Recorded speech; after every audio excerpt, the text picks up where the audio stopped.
नमस्कार, आर्या न्यूज देख रहे हैं आप। मैं हूं आपके साथ पल्लवी सिंह। भले ही 2024 लोकसभा चुनाव अभी दूर हो, लेकिन राजनीतिक दलों में इसको लेकर खलबली अभी से जारी है और राजनीतिक दल अपना चुनावी मैदान तैयार करने की कवायद शुरू कर चुके हैं। इसी दौरान पार्टी की योजनाओं से लेकर उनकी सरकारों के इस समय हुए कार्य को जहां एक और जनता के बीच लाया जा रहा है, तो वहीं दूसरी ओर जो कार्यकर्ता हैं जोश भरने के लिए उनमें काम करते हुए भी प्रतिनिधि दिखाई दे रहे हैं। सत्ताधारी पार्टी बीजेपी अभी से ही 2024 लोकसभा चुनाव की तैयारियां तेज कर चुकी है। बीजेपी ने तैयारियों को धार देना शुरू कर दिया है। मिशन 2024 का आगाज करते हुए भारतीय जनता पार्टी केंद्र की मोदी सरकार के 9 साल के पूरे होने के चलते 9 साल बेमिसाल कार्यक्रम का आयोजन कर रही है और इस कार्यक्रम के तहत जनता के बीच जाकर मोदी सरकार की योजनाओं को लाया जा रहा है। लोकसभा चुनाव का चुनावी मैदान तैयार करने की कवायद में बीजेपी अभी से कमर कस के जुट चुकी है।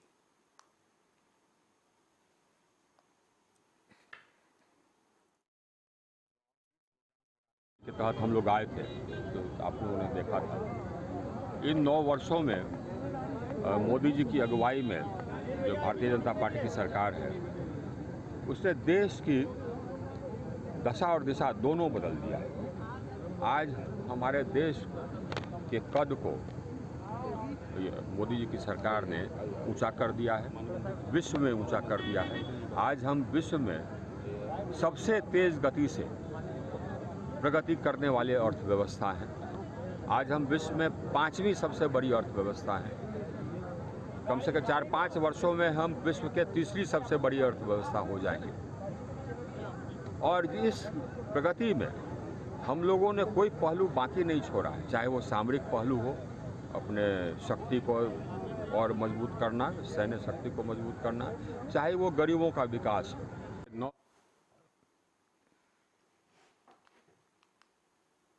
औरैया पहुंचे समाजवादी पार्टी के महासचिव शिवपाल यादव ने बीजेपी सरकार पर जमकर कटाक्ष किए। इस दौरान उन्होंने वर्तमान सरकार को बड़बोला बता दिया है। साथ ही उन्होंने कहा कि अब तो जनता ने 2024 में बीजेपी को हटाने का मन बना लिया है। बड़बोले हैं, उनका कोई काम तो है नहीं, विभाग में कोई काम है नहीं और ये पूरी सरकार, पूरे मंत्री विफल।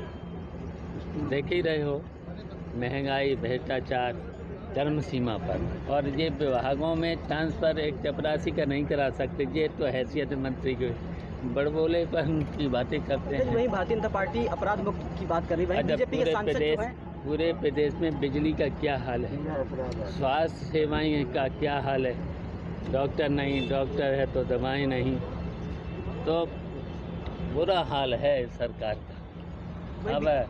अब जनता इस सरकार को केवल हटाना ही चाहती है और तुरंत 2024 में हटाते हैं। आगरा में वियतनाम के रक्षा मंत्री को अवैध गाइड ने पूरा ताजमहल घुमा दिया है। रक्षा मंत्री जेन फान वोंग जियांग आगरा पहुंचे थे उनके दौरे पर और वियतनाम के रक्षा मंत्री ने प्रोटोकॉल के तहत यहां पर बड़ी चूक उनकी इस प्रोटोकॉल में पाई गई है। यहां आपको बताते चलें कि पुलिस प्रशासन, एएसआई अफसर और उनकी कार्यशैली पर अब सवाल उठने लगे हैं। दरअसल आपको बता दें कि वियतनाम के रक्षा मंत्री को यहां पर शू कवर भी पुराने दिए गए। एक अवैध गाइड ने उन्हें ताजमहल घुमाया और सुरक्षा के कारणों से काफी देर तक उन्हें गेट के बाहर ही खड़ा रहने पड़ा। बताया जा रहा है कि अवैध गाइड शाकिर कुरैशी है, जिसका नाम बताया गया है, और वो ताजमहल घुमाता रहा रक्षा मंत्री को, लेकिन इसकी भनक ना तो वहां पर एएसआई को लगी, ना किसी और अफसर को लगी और इसे रक्षा मंत्री की सुरक्षा में बड़ी चूक माना जा रहा है।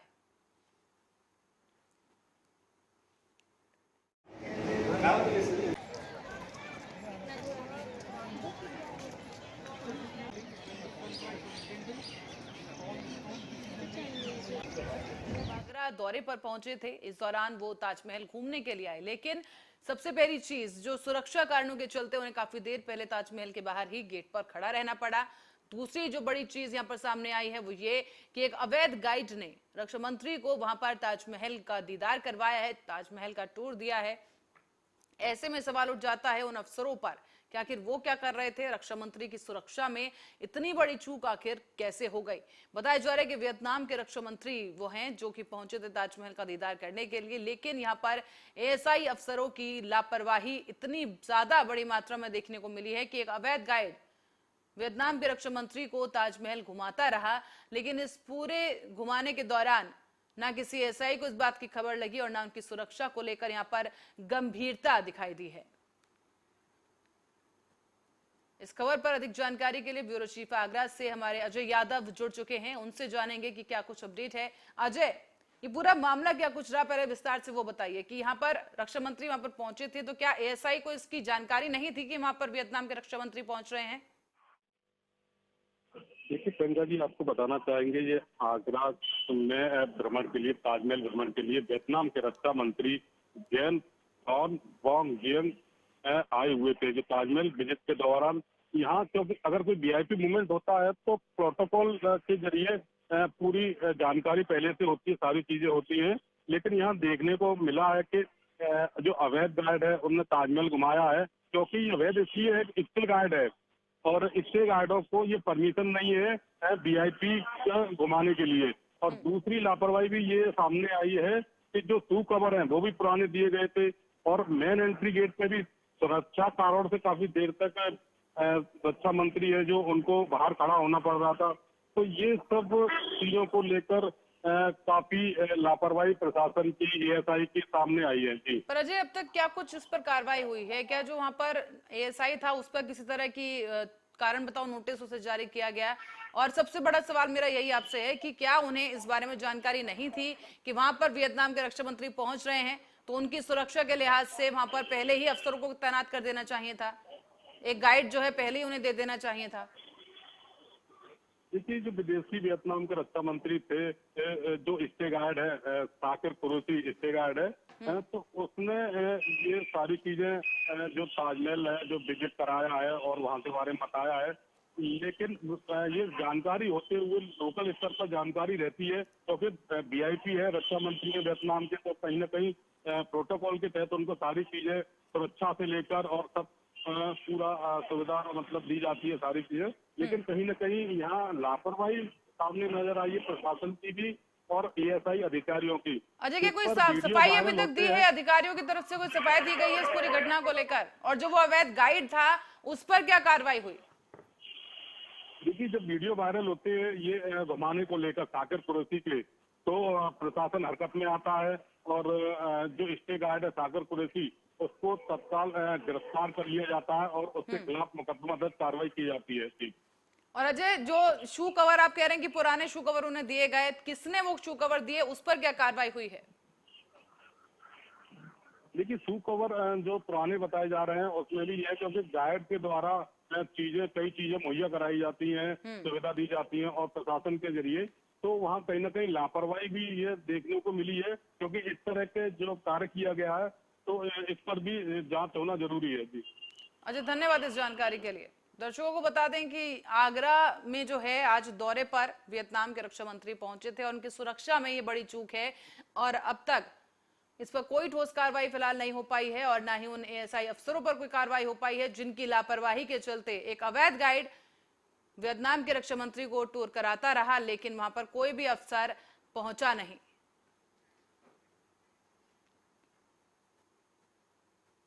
दुनिया के सबसे बड़े और प्रतिष्ठित धार्मिक किताबों के प्रकाशकों में से एक है गीता प्रेस गोरखपुर को, जो कि इस बार साल 2021 के लिए गांधी शांति पुरस्कार देने की घोषणा की गई है।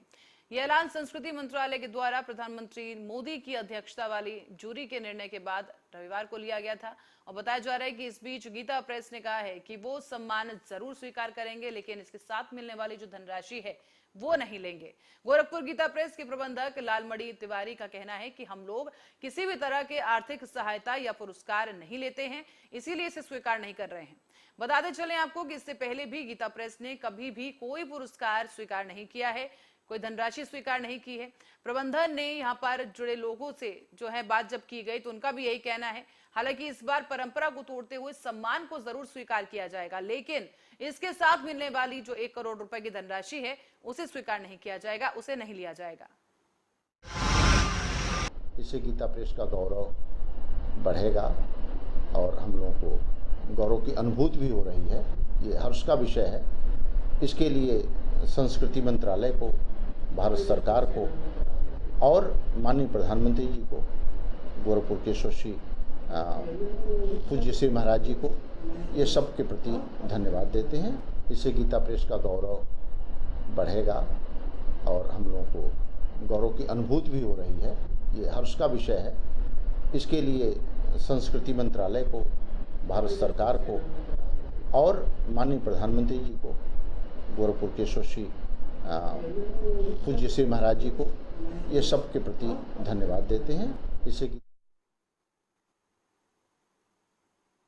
मध्य प्रदेश से चूरा पोस्ट लाकर पंजाब में सप्लाई करने वाले ट्रक चालक को खन्ना पुलिस ने गिरफ्तार किया है। ट्रक चालक की सीट के पीछे कैबिन में प्लास्टिक की 4 बोरियों में 1 क्विंटल चूरा पोस्ट छिपा कर रखा गया था और चालक कुलजिंदर सिंह उर्फ काका समराला के गांव चहिला का रहने वाला बताया जा रहा है। इसे मौके पर गिरफ्तार कर दिया गया है। उसके खिलाफ थाना सिटी 2 में मामला दर्ज किया गया। अमनीत कौंडल जी IPS SSP खन्ना जी के दिशा निर्देश जो कि माड़े अंसरां दे विरुद्ध जी स्पैशल जी मुहिम चलाई हुई है, उस दे दौरान साडे SHO सिटी 2 दे जो कि गश्त ते कर रहे सन। गश्त करन दे दौरान एक जिहड़ा ट्रक है जिस दा नंबर है PB 23K9942 वो शक्की लग्या, जिस नूं इन्हां ने रोकिया और जिस ते जो ड्राइवर सी कुलजिंदर सिंह उर्फ काका पुत्र सरजीत सिंह वासी पिंड चाला समराला दा रहण वाला, और शक होण ते उस नूं जदों इन्हां ने मैनूं कॉल कीती, जाके जदों चैक किया गया उस दे विचों जिहड़े 4 थैले 25-25 किलो दे मिले आ। श्रीमती अमनीत कौंडल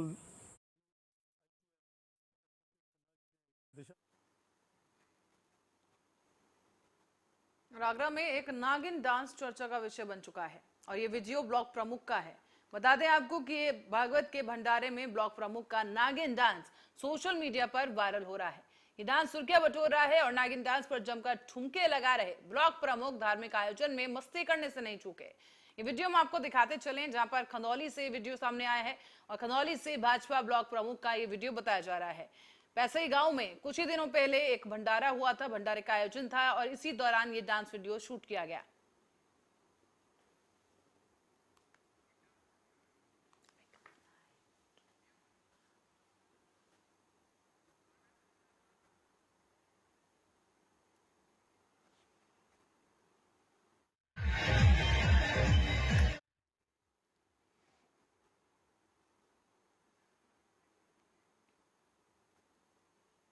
बलिया और देवरिया में जानलेवा हीट स्ट्रोक से हाहाकार मच गया है और इसी को देखते हुए अब रायबरेली में भी स्वास्थ्य महकमा अलर्ट मोड पर आ चुका है। यहां पर भी सभी CHC में विशेष इंतजाम किए गए, साथ ही जागरूकता और बचाव पर अधिक जोर दिया जा रहा है। मुख्य चिकित्सा अधिकारी के मुताबिक भीषण गर्मी में चलने वाली गर्म हवाओं को लू कहा जाता है और यही गर्म हवाएं जब शरीर में व्याधि उत्पन्न करती हैं तो इसे लू लगना या फिर हीट स्ट्रोक कहते हैं। उनका ये कहना है कि जिस प्रकार भीषण गर्मी है, तेज धूप हो रही है, उससे यथासंभव बाहर निकलने से बचना चाहिए। जरूरी काम जब तक ना हो तो घर से बाहर ना निकले। हीट स्ट्रोक इस भीषण गर्मी में जो लू लग जाता है उसी को हीट स्ट्रोक कहते हैं। इसमें हीट स्ट्रोक होने पे या लू लगने पे एक पहली बात तो जो शरीर का टेम्परेचर होता है वो बहुत ज़्यादा हो जाता है।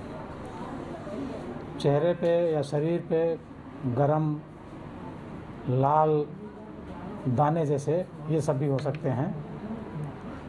आपकी पल्स नाड़ी बहुत तेज़ हो सकती है। बेहोशी या सेमी बेहोशी की स्थिति भी हो सकती है और ज़्यादा और बढ़ने पे झटके भी आ सकते हैं। इसका इलाज बुलंदशहर के एक निर्माणाधीन बिल्डिंग में काम कर रहे मजदूर की छत से गिरने से मौत हो गई है। इस दौरान परिजनों में काफी रोष देखने को मिला है। बताया जा रहा है कि परिजनों के अनुसार पिछले 4 महीने से ये मजदूर इसी बिल्डिंग में काम कर रहा था। जबरदस्ती चद्दर डलवाते बारिश में भी। कौन डलवाते हैं? के मालिक। किस चीज़ की चद्दर है? मसाले वाली। कहाँ पर? हाजीपुर रोड पे फैक्ट्री में। क्या नाम है फैक्ट्री का? फैक्ट्री का तो मुझे जानकारी है। तो क्या मामला हुआ था पूरा आपके सामने, वो बताओ। तो बारिश में उतर के आ रहे थे, वो निकला, उसको घेरो, फन काटा उसको। अच्छा। जबरदस्ती करो, 3 दिन में निपटाओ कैसे भी। अच्छा। पैर फिसल गया था, वो चद्दर गेट टूटा, वो नीचे गिर गया। कितनी हाइट होगी उसकी? 30-35 फुट होगी। अच्छा। और उसके पास हमारे पैसे रुके हुए हैं 2-2.5 लाख रुपए। उसको लेने जाते हैं तो उन्होंने कहते हैं इसको गिरो, और जब सबला पेमेंट एक्शन लेना। हाँ, तो वो कितने टाइम से काम कर रहे थे वहाँ पे? इसमें तो हमारे को 4-5 महीने के ज़्यादा ही हो गए, पेमेंट एक भी नहीं दिया हुआ ना, रोके पड़ा था। मृतक का नाम क्या है? सारुण। उम्र क्या है? उम्र होगी एक 25-30 साल। कहाँ का रहने वाला? अगवाल का। वो जबरदस्ती चद्दर डलवाते बारिश में भी। कौन डलवाते हैं?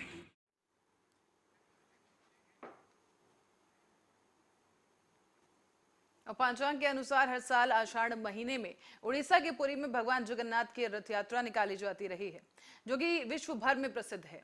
वैसे तो भारत के कई अन्य राज्यों में और क्षेत्रों में भी रथ यात्रा का आयोजन होता है, लेकिन पुरी की भव्य यात्रा देखने को बनती है और इसी को देखने के लिए देश विदेश से लोग जो हैं वो शामिल होने पहुंचते हैं। तो वहीं महाराष्ट्र में भी रथ यात्रा के लिए विष्णु भक्तों में खास उत्साह देखने को मिला है। यहाँ आपको बताते चलें कि नारायणपुरम तीर्थ शहादा द्वारा श्री नारायण भक्ति पंथ के संस्थापक आचार्य संत श्रेष्ठ सदगुरु लोकेशानंद जी महाराज के पावन सानिध्य में शहादा नगर में एक रथ यात्रा आयोजित की जा रही है। यहाँ पर भगवान जगन्नाथ स्वयं भक्तों से मिलने आएंगे, साथ ही होंगी बहन सुभद्रा और भाई बलराम। इस पावन अवसर पर महाराष्ट्र, गुजरात, मध्य प्रदेश और राजस्थान से भी विष्णु भक्त सम्मिलित होने पहुंच रहे हैं। कल सुबह ठीक 9 बजे सप्तशृंगी मंदिर से शुरू होकर ये यात्रा जो है जगन्नाथ रथ यात्रा आगे बढ़ेगी। आगे अहिंसा चौक से होते हुए दादावड़ी के पास विसर्जित की जाएगी। आप सभी भक्तों को सप्रेम श्री नारायण। आप सभी को यह बताते हुए बड़ा ही आनंद हो रहा है कि हर वर्ष की तरह इस वर्ष भी श्री जगन्नाथ भगवान की रथ यात्रा का आयोजन श्री नारायण भक्ति पंथ की ओर से किया गया है। भक्ति पंथ के प्रवर्तक आचार्य संत श्री लोकेशानंद जी महाराज जी के परम पावन सानिध्य में इस जगन्नाथ जी के रथ यात्रा का आयोजन किया गया है। आप सभी को इस रथ यात्रा में अवश्य पधारना है और भगवान की इस मंगलमयी रथ यात्रा में आकर पुण्य लाभ प्राप्त करना है। इस प्रकार से जगन्नाथपुरी में हर वर्ष रथ यात्रा निकलती है, उसी अनुसार उसी दिन और उसी तिथि को श्री शहादा धाम में भी रथ यात्रा का आयोजन होता है। तो इस वर्ष यह यात्रा 20 जून 2023 मंगलवार को निकाली जाएगी। श्री जगन्नाथ जी के रथ यात्रा का यह महत्व है कि भगवान की इस रथ यात्रा में भगवान स्वयं मंदिर से बाहर निकलकर भक्तों को दर्शन देने के लिए आते हैं। जो कोई भक्त साल भर भगवान के मंदिर में जाके दर्शन नहीं कर पाते, उनसे मिलने के लिए भगवान मंदिर से बाहर निकलते हैं और नगर भ्रमण करते हैं और सभी को दर्शन देते हैं। भगवान की इस रथ यात्रा में जो भी कोई ध्वजा की सेवा करता है, छत्र की सेवा करता है, चवर की सेवा करता है, उन्हें निश्चित ही राजयोग की प्राप्ति होती है। और शास्त्रों का कहना तो यह भी है कि केवल इस रथ यात्रा में सम्मिलित होने से ही 100 यज्ञों का फल प्राप्त होता है। श्री श्री नारायणपुरम तीर्थ का निर्माण इस शहादा धाम में हो रहा है। यहाँ पर शालिग्राम जी के 5100 विग्रह विराजमान होने वाले हैं। जहाँ 108 विग्रह होते हैं शालिग्राम जी के, उसको मंगल देशम कहते हैं। जहाँ पे 1008 होते हैं उसको महामंगल देशम कहते हैं। परंतु जहाँ पर 1 सहस्त्र यानी 1000 से ज़्यादा रहते हैं उसको भूवैकुंठम कहते हैं। तो उस हिसाब से जो नारायण क्षेत्र ये बन रहा है, यहाँ 5100 शालिग्राम जी विराजमान होने वाले हैं। शालिग्राम जी का यह महत्व है कि ये प्रत्यक्ष विष्णु भगवान शालिग्राम शिलाओं का इतना महत्व है कि जहाँ पर 12 शालिग्राम मंगल देशम कहते हैं। जहाँ पे 108 शिलाएं होती है उसको महामंगल देशम कहते हैं। और जहाँ पर 1 सहस्त्र यानी 1000 शिलाएं होती हैं उसको भूवैकुंठम कहते हैं। तो उसी प्रकार से यहाँ श्री श्री नारायणपुरम तीर्थ पर 5100 शालिग्राम जी विराजित होने वाले हैं। तो इसीलिए ये शहादा क्षेत्र श्री क्षेत्र के रूप से जाना जाए। विग्रह है, ये साक्षात विष्णु भगवान है। इनकी पूजा हम घर में नहीं कर सकते हैं क्योंकि इनके बहुत नियम होते हैं और उतना नियम हम पाल नहीं सकते हैं। इसलिए श्री गुरुदेव जी ने विष्णु भगवान की पूजा अष्टधातु के श्री शेषशाही नारायण के रूप में आप लोगों को दी है। कृपया आप सब शेषशाही नारायण की विष्णु भगवान की पूजा अर्चना। राष्ट्रीय हरित न्यायाधिकरण के कचरा जलाए जाने पर प्रतिबंधित लगा रखा है, लेकिन इस दौरान आपको बता दें गोरखपुर में सालों से एकला बंधा पर पड़े लेगेसी वेस्ट के पहाड़ में आग लग गई है और ये आग बुझने का नाम नहीं ले रही है। ऐसे वक्त में जब तापमान 40 डिग्री सेल्सियस से ऊपर जाने का अनुमान है और ऐसे में ये कचरा अभी तक जल रहा है, कचरे से धुआं निकलता हुआ देखा जा सकता है और बढ़ते तापमान के साथ परिस्थिति जो है विकराल हो सकती है। बताया जा रहा है कि इससे आसपास के लोगों को भी परेशानी हो सकती है, उनका जीना फिलहाल मुश्किल हो चुका है। धूल और तमाम तरह की दुर्गंध यहां पर पहुंच रही है और लोग जो हैं जहरीली हवा में सांस लेने के लिए मजबूर हैं। ये जो धुआं है लोगों के घरों तक भी पहुंच रहा है और उनका जीवन दूभर कर चुका है। पे कूड़ा गिरने के मतलब ये दिक्कत है और आया जैसे कि जब वहाँ पे कूड़ा जलता वलता है तो महक यहाँ पर आता है हमारे घर की तरफ, महक बर्दाश्त नहीं होता हमसे, क्योंकि मतलब बहुत अजीब महक आता है। तो उतना दूर से जब हवा भी मारता है फिर भी आता है महक यहाँ पे। और हमारे मांगी मतलब ये है कि यहाँ से मतलब कचरा बंद किया जाए, जल्दी यहाँ पे गिराना और मतलब रोड थोड़ा अच्छा बनाया जाए। और पे कूड़ा गिरने के मतलब ये दिक्कत है और आया जैसे कि जब वहाँ पे कूड़ा देखिए गोरखपुर जनपद मुख्यालय से मात्र 2-2.5 किलोमीटर की दूरी है नौसड़ एकला बांध की, जहाँ पे लगभग 6 वर्षों से 6-7 वर्ष हो गए लगातार यहाँ कूड़ा गिराया जा रहा है। उन कूड़ों में जो जानवरों के मलबे होते हैं, जो मरे हुए जानवर होते हैं, वो सब भी यहाँ गिराया जाता है, जिससे यहाँ बहुत बड़े पैमाने पे मक्खियाँ पैदा हो गई हैं। आप घरों के बाहर बैठ करके चाय नहीं पी सकते हैं, पानी नहीं पी सकते हैं, भोजन नहीं कर सकते हैं। अगर सफ़ेद कपड़ा आप पहने हुए हैं तो तुरंत 5 मिनट में ही आपका कपड़ा काला हो जाएगा। और मक्खियाँ ही नहीं, मच्छर भी बहुत बड़े पैमाने पर हो गए हैं और जिससे बड़े पैमाने पे मच्छरों के नाते आदमी बाहर नहीं सो पाता, खुले आसमान के नीचे नहीं रह पाता है।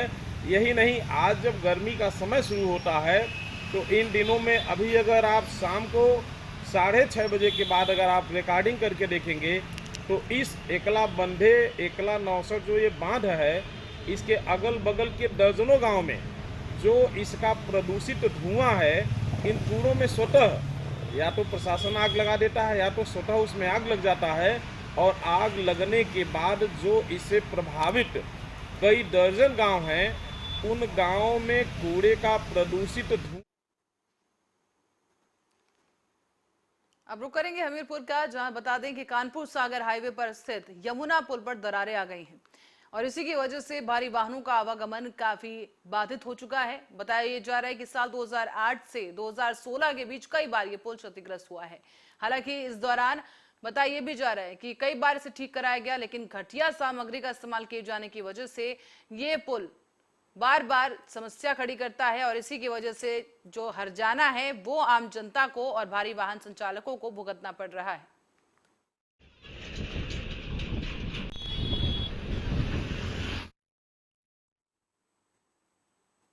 प्रतापगढ़ में अनियंत्रित ट्रैक्टर सवार ने मोटरसाइकिल सवार